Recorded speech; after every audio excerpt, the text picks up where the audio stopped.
Well, let's look at some of the don'ts that as a parent you shouldn't do to your child in their career planning. Number one, don't dictate the child's career choices. Leave it to the child. You play a supporting role. Don't dictate the child's career choices.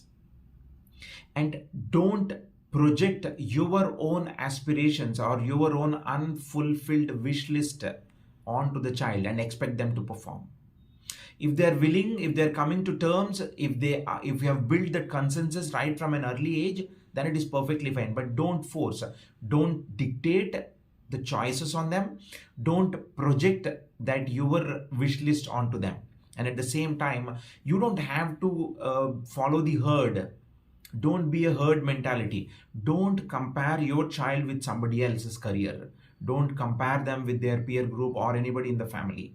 Every child is different. Each one of us are unique. Please keep that in mind. Don't compare. Take best practices. Take future prospects. Take the best walk and paths. That is fine. But as long as the child is interested, you could let them go. But don't compare and then push them. And at the same time, don't discourage them if they are coming with unorthodox choices, unconventional choices, which are away from the traditional practices. Don't discourage them. If you discourage them, they would stop thinking, and they would have a tough time on a later date in their lives. And last but not least, don't be afraid to let go. Don't be afraid to let go. It's okay. You may not know about it, you are not very convinced with it, but you are sure that that career is prospective, that has a long running, long standing. But only thing is, you personally don't believe. That should not be a showstopper. So these are some of the don'ts that a parent should keep in mind.